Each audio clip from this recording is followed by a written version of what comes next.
This video is not for you. No, really, it's not for you. It's your pets, your cats and dogs. So if you have them, press the pause button, get them in front of the screen and let them watch this till the end. And afterwards, I bet they will beg you to get them this Aqara Smart Pet Feeder. Plus, we will also look briefly at the Aqara Camera Hub G3 as I'm using this hub for the part of the video. We'll start in couple of seconds.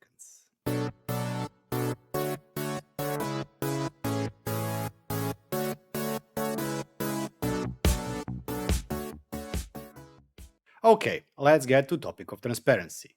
This video is sponsored video by Aqara. Opinions, reviews, testing, and everything you hear in the video is my personal opinion. Aqara didn't request to review the script, and I do not usually make the scripts, and also had no influence on this video and its content. Plus, the second thing I wanted to tell you is that this is the first item I've ever tested that every single family member likes and wants to keep, even the dog. So it got 5 out of 4 stars, available in the family acceptance factor. But joke aside, let's first start briefly with unboxing and configuration of the camera. Aqara Camera Hub G3 is the full name of the all-in-one indoor camera that arrives neatly packed with everything you need to start building your smart home. And it supports both 2.4 and 5 GHz wireless networks, which is a plus, although more products really should support that out of box. And also there is a Zigbee hub, which is a nice thing because the combo of the camera plus the pet feeder at the end is really nice for everybody that hasn't had any contact with the smart home so far, and it will also help you to track your pet's feeding habits, but also it can help you be a hub for other future growth of your Aqara home system. In the package, besides the camera itself, you also receive power adapter and a long USB cable, plus of course a user manual. After you install the Aqara app, if you already do not have it, click on Add New Device, follow brief instructions on the screen, and you will be presented with a code on your screen of the mobile phone that you need to scan with the camera. This is used to pair the camera with the app, and it also pushes the Wi-Fi credentials that you previously specified in the app. That way, the hub will be connected, it will be visible in the app, and if there is an update available, you need to update the hub or camera first. And that's pretty much it. You now have a Aqara camera plus the hub available for pairing of other Zigbee devices.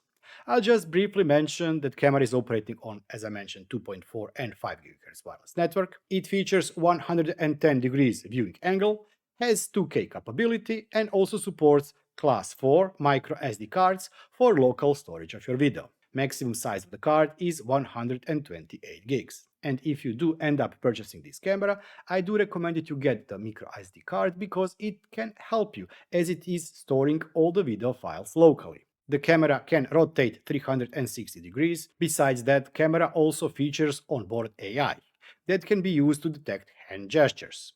Not just hand gestures, mind you, it can also do people recognition. So for example, if you have small kids that arrive home from school when you are at work, you can get notified by the camera when the kid is back home. Also, it can do pet tracking, either cats or dogs. Camera itself can be exposed to Amazon, Apple and Google Smart Assistants. Plus, the child devices that are connected via the hub can be exposed not just to those assistants we mentioned previously, but also to If This Then That, Alice from Yandex, Marisa from VContact, and yes, one thing I almost forgot is that it has a local infrared capabilities. That means that it can be used to control infrared devices. This really is all-in-one device that in my opinion deserves separate video. But the theme of this video actually is not this camera. This camera is just our way to connect this Aqara Smart Pet Feeder to our home. So yeah, let's skip to the main theme of this video. And as I mentioned at the beginning, the theme of the video is Aqara Smart Pet Feeder C1. Let's start with unboxing and the basic configuration of the pet feeder. It arrives in a pretty large box. In the box you will find the pet feeder main unit, the stainless steel bowl that sits in a dock, and that dock easily pops under the main unit, so main unit sits on the part of the dock to keep everything nice and tight. But you also receive USB cable, bag of desiccant to install in the lid, and that is used to keep the moisture out of the pet food, which is a really nice touch. Power adapter is not included in the box, but you can use any existing USB type power adapter to power this device. I actually use power bank, and in a few weeks I've been testing it, it only dropped to around 75% of the full charge. Oh yeah, by the way, this device also features one additional thing. So I plan to go on a weekend, I will leave my cat alone, the power will go down, the feeder will be left without power, it will not feed the cat, when the power does return, it will forget the schedule, etc. Actually, no. You can also install 3 D-type batteries, and then those batteries will be used as a backup batteries. If I compare this with my power bank that's been powering this for, as I said, couple of weeks, I don't think you will have any issues, even if there is a prolonged power failure. Finish or build of this device feels very premium. Front panel has 3 buttons. We have power button that you need to press to pair the device. Then you have a middle button that is also manual feeding button. When pressed, it will dispense one portion of the food. We'll talk about it in a second. And then you also have on the far right side, the right button, that is a microphone button. That button is used to pre-record a message to your pet. You press the button until you hear the beep, say the sentence or a wake-up word for your pet, and release it. Pivke, lunchtime. After that, you will hear 2 beeps. The next time the food is dispensed, or if you press the button manually, it will dispense the food and play that message. To assemble, you just need to insert the ball in the dock, place the dock on the floor, and then put the main unit into the dock itself. After that, you just connect the cable, put bag of silica gel in the lid if you want, and I do recommend you to do that, and just add food for your pet. Pairing is easy. If you have Aqara Camera Hub G3 or any other Aqara hub, you just press and hold the power button on the device itself until it starts to beep. In the app, go and click on Add Device, select Smart Pet Feeder from the app, and it should start the pairing process. In my case, it detected that there is a firmware update, so I also updated the firmware. Let's talk about the second step of the configuration. In this step, you need to calibrate the device. Each time you dispense food, no matter if it's manual or by schedule or from the app itself, it should dispense one portion. I recommend you to do following. First time ever when you dispense the food, it will not dispense anything because there is still no food in the system. Dispense food for the second time, return it back to the unit, and then dispense it for the third time. When you dispense food for the third time, take that bowl and make measurement of exactly how much grams of the food there is in the bowl. Then in the app you need to select the grams that you measured on a weight and match it with the number in the app. That way you will be able to track exactly how many grams of food your pet, cat or dog did receive with each meal or in a period of time. In the next step you should create a schedule. I've created 3 feeding times. Each time I want to dispense 2 portions of the food. Since each portion is 6 grams, that means that each scheduled dispense of the food is exactly 12 grams. And multiply that with 3 times a day, and we now have 36 grams, which is the total food my dog gets from this Smart Pet feeder. By the way, we did talk about the AI of the camera, but if you go with the combo of pet feeder and this camera, there are other options that you can do too. For example, as you can see here on the screen, you can create automation if food was dispensed, then turn the camera to pet feeder because it can auto position. Mark the event in the video timeline and continue monitoring the room. And for example, you can create another schedule. If no motion was detected for 3 hours and it is monitoring the bowl, then just skip the next dispense of the food. This device can be used with any dry food for both cats and dogs. But it has to be between 2 and 12 millimeters in size, each bite. Or to simplify it, it means that any cat food should fit, plus food for small to medium-sized dogs. As a former Rottweiler owner, for large dogs, just get trough and throw 100 kilos of raw meat. Now that we have seen setup process for both camera and the Smart Pet feeder, let's talk actually about this item. Is it a novelty? It surely is. But there is a big difference between novelty that looks good and one that actually works and is useful. Sure, you'll probably not leave your pet for 6 months and go travel around the world. But if you have a cat or small to medium sized dog, this device can give you peace of mind that the pet did get its food on time and enough for his regular meals. Also, one note, don't forget pets also need access to fresh water. But that's different story or a different video. Now something for the owners, not just the pet. Did you catch one crucial keyword? That keyword made my eyes brighten up, and that keyword is that this is a Zigbee device. So time to attach it to our smart homes. Before we do that, I just want to say that if you do not have any single smart home device and you want to get started, Aqara Smart Hub G3 and the Smart Pet Feeder C1 combo are all you really need to start into smart home adventure. But what if you're, for example, running already Home Assistant or similar software that also works with MQTT?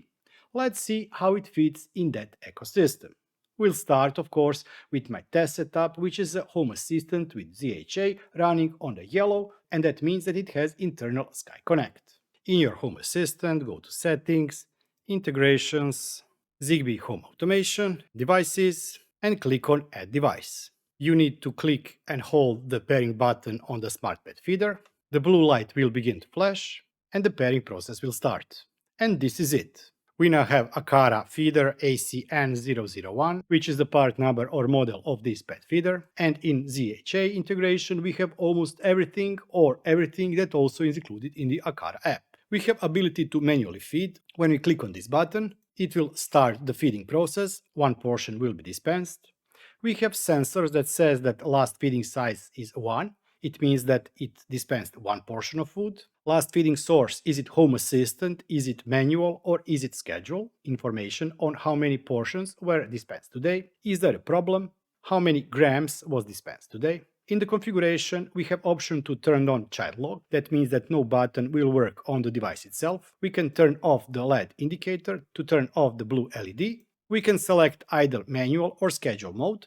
And before I change that, there is currently, I think, a bug. I'm not sure if this is with ZHA or Zigbee to MQTT. If you had this device paired with the Aqara Hub, you transfer to Home Assistant and you select that you want to use manual mode, it will still pull the schedule.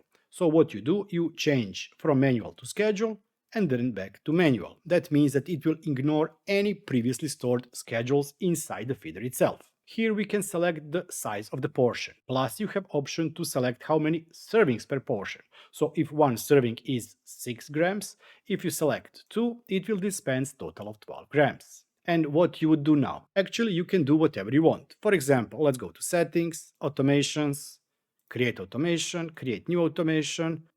Trigger can be time, fixed time at 7:30. This is AM. We want to create action for device, Aqara, food. We want to initiate trigger of the button. Remember that this will trigger only once, but the food will be dispensed in as many servings as you have selected. So one push can be, for example, 3 servings. Click Save, 7 a.m. Save. Of course, you can create multiple triggers that will be triggered at 7:30, noon, and 7:30 p.m. for evening meal, but it all depends on the feeding habits of your cat or dog. Let's check now Home Assistant with Zigbee to MQTT. In Home Assistant, if you are using Zigbee to MQTT, go to Zigbee to MQTT, press on Permit Join, start the pairing process once again on the pet feeder, and here it is. The Smart Pet Feeder from Aqara was successfully paired with the Zigbee to MQTT. This device is router, meaning that the other devices can attach to it to expand the network. Link to that device in the Zigbee to MQTT documentation. But let's check what we have from exposed entities. We have feed, this is the button. If we press it, it will start dispensing the food. And now it is populated. We have information that the feeding was started remotely. We started it from Zigbee to MQTT. It dispensed one portion. Total of portions this day was 1 portion, and weight per day is 8 grams. Error is in a false because there is no error currently. We can create schedule. We can set the state of the LED indicator. Is it off or on? Enable or disable child lock. And same is in ZHA. We have option to select schedule mode or manual mode. Portions, we can select is it 1, 2, 3 or more portions, And of course, you can specify each portion is how many grams. For example, 10. In terms of schedule, this is something that is not easy to set up via ZHA. You can click on plus and then select, for example, every day at 7 a.m. 0 minutes. Then every day at 12:30 0, and also every day at 19:30. And with this, we created a schedule. If we click on apply, that will be run on this device each day on previously specified times. Please note, I think that there is currently a limit of maximum 4 schedules per day. And if we go to Home Assistant, Settings, Integrations, MQTT, search for Aqara Smart Pet Feeder C1, we can see everything that we've seen previously in the ZHA. We can manually start the feeding process, we can lock the keyboard, we can turn on or turn off the LED on the device, select the size or the portion weight, number of portions per serving, and we can see if there is an error. What is the feeding size? It's currently 1 portion. Feeding source is remote. This was the last triggered. Portions per day is 1. Schedule and total weight per day. We also have option to start the firmware update if there is a firmware available, and we can select if we want to use manual or schedule that is saved on the device. Aqara on its website is also advertising Get Creative and Train Your Pet option. What this actually is? It is combination of multiple devices. For example, if you use Smart Pet Feeder, Aqara Hub, then either wireless mini switch, cube or vibration sensor, you can train your dog that if, for example, it presses the switch, plays with the cube, or just does something to trigger the vibration sensor, it will dispense the food. But we can also actually simulate that inside Home Assistant. For example, we'll create new automation. Trigger will be button. Let's reuse this beer button. This is a Zigbee button. If the device has been triggered with the on action pressed, we want to do action, and for the action we will select Aqara, press feed button, save. And now this automation will be triggered when the pet presses the button and it changes to state on, the button changes to state on, and Aqara Smart Pet Feeder C1 will dispense the food. I just also want to mention the app. The app itself is very simple, but as I said, it is also very practical. There are not too many nonsenses there. It's very clean and easy to use. You can immediately feed the dog, you can see the servings, you can set the schedule for the servings or when the food is dispensed, and you can also see the logs, the cumulative for whatever the dog or cat has eaten in the day, week, etc. It's a very easy and clean app. The question is, what is wrong with this device? Well, I don't know if there is anything wrong because in around 2 weeks since I have been using it, the dog has loved it from the first bite. The first time I put it on the floor and dispensed the food, it actually was a bit scared, but it had no issue eating from that bowl. And what's even better is that the food that was in his original normal bowl next to this feeding device was left intact. From that point forward, he only wanted to eat from this novelty device. If you don't believe me, talk to my dog. Which is something that I really find odd because my dog really doesn't like food, the dry food. But whenever it heard the food get dispensed, or whenever we called him and dispensed the food, he would eat everything that the machine dropped down. It was like a toy to him. Combining this with the camera, unfortunately the position of the feeder in the kitchen was very unpractical and there was no way I could position camera to be able to see the feeder itself. Well, it's a good option if you have place where to put it. But then again, pairing the Aqara Camera G3 with the hub with this device is a great option for all of you that do not already have smart home. There are some ways on how you can connect the camera to the Home Assistant, but it's not that easy, and I will not be covering that in this video. Currently, this device in Europe is available for around 88 euros, and I do think that 88 euros is a really good deal for a device this type and this build quality. If there are any additional offers available, I will be posting them down in the pinned comment below, so check the pinned comment down below. And before I wrap up this video, I really would like to thank all those wonderful people that are supporting me and that have become YouTube channel members. Thank you all for all of your support. But also let me thank all of you that have subscribed, watched, liked, or commented on my videos. I really do appreciate every single like, comment that I get. Thank you. If you too want to support the channel, you can do so by clicking the join button down below. Or you can go to the merchandise store and get something there. But also you have option of super thanks, and I will be super thankful to you. I will be seeing you next time. Until then, bye bye and have fun.